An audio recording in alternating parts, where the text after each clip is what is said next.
Pelecehan seksual secara verbal, aku harus gimana ya, Kak?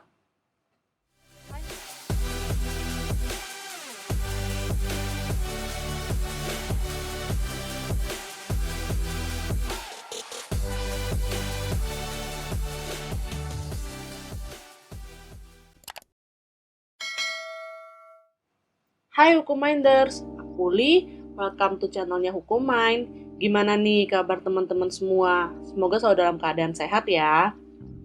Aku mahasiswi semester 3. Di kampus aku terdapat seorang senior yang setiap ketemu aku tuh selalu berbicara nggak sopan, seperti komentar tentang hal-hal berbau seksual, hingga melakukan tindakan seperti memandang dengan tatapan yang membuat aku kurang nyaman. Aku udah negur berkali-kali sih kak, dan menghindar setiap ketemu. Tapi kadang tuh sampai diikutin ke kantin, sampai ke kelas gitu loh kak, risih banget rasanya. Aku harus gimana ya kak? Lucy 19 tahun.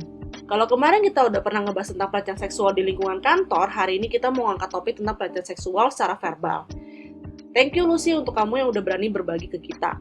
Dan buat kalian guys yang pengen sharing permasalahan hukum yang kalian hadapi, bisa langsung DM ke IG kita yaitu @hukummind atau email langsung ke hukummind.info@gmail.com. Yuk kita bahas. Nah, sebelumnya kita samain persepsi dulu ya guys, di mana pelecehan seksual merupakan suatu perilaku atau perbuatan yang mengarah kepada tindakan seksual yang tidak diinginkan, baik secara verbal maupun secara fisik, seperti ajakan, komentar, atau perilaku yang berkonotasi seksual yang menimbulkan rasa tersinggung, dipermalukan, terintimidasi, dan ketidaknyamanan. Jadi, pelecehan seksual tidak hanya berupa penyerangan terhadap fisik, namun bisa berbentuk verbal.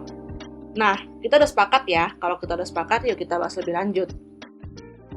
Menurut Ramdhani, pelecehan seksual ialah tindakan lewat sentuhan fisik atau non-fisik yang sengaja atau berulang-ulang, atau hubungan fisik yang bersifat seksual bukan atas suka dengan suka. Namun pelecehan seksual mengacu pada perbuatan yang oleh korbannya merasakan perasaan yang tidak menyenangkan, karena perbuatan tersebut bersifat intimidasi, menghinakan atau tidak menghargai korban dengan membuat seorang sebagai objek pelampiasan seksual. Segala perbuatan apabila itu telah dianggap melanggar kesopanan atau kesusilaan bisa dimasukkan ke dalam perbuatan cabul.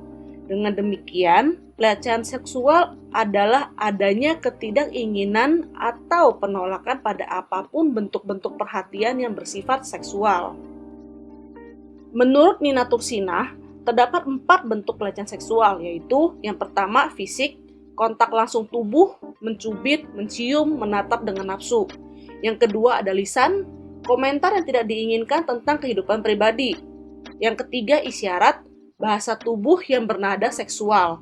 Yang keempat, tulisan, gambar, pornografi, poster seksual, atau pelecehan lewat email dan model komunikasi elektronik.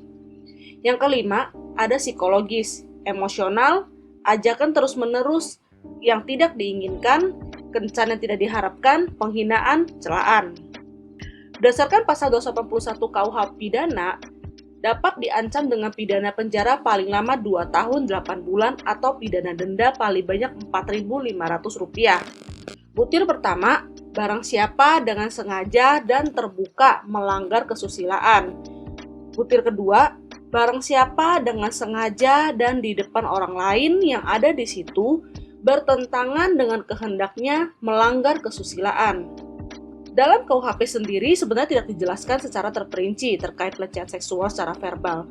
Namun terdapat kata melanggar kesusilaan yang dalam KBBI kesusilaan atau Kamus Besar Bahasa Indonesia dapat diartikan sebagai yang berkaitan dengan adab dan sopan santun serta norma yang baik, kelakuan yang baik, serta tata krama yang luhur.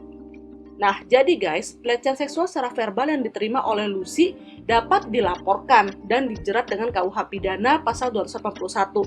Terlebih, kemarin kita mendapatkan angin segar, yaitu Undang-Undang TPKS atau Undang-Undang Tindak Pidana Kekerasan Seksual udah disahkan nih baru-baru ini, yang dimana itu merupakan angin segar buat kita semua ya. Namun dalam kasus Lucy, sering ditemukan kesulitan dalam pembuktian, sehingga sangat disarankan untuk dilakukannya rekaman apabila memungkinkan, apabila terjadinya pelecehan seksual secara verbal tersebut, yang dimungkinkan untuk digunakan sebagai barang bukti.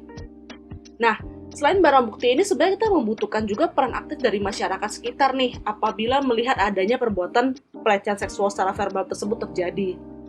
Dan untuk teman-teman yang mengalami pelecehan seksual, please kalian jangan malu untuk speak up, baik negur secara langsung maupun melaporkan perbuatan tersebut. Dan semoga Undang-Undang TPKS ini bisa menjadi satu solusi di tengah-tengah masyarakat di mana maraknya pelecehan seksual yang terjadi di sekitar kita. Nah, sekian ya Hukum Minders tentang pelecehan seksual secara verbal. Yuk dukung kami dengan like, subscribe, dan share ke teman-teman kamu, mungkin mereka ada yang butuh. Thank you and stay healthy.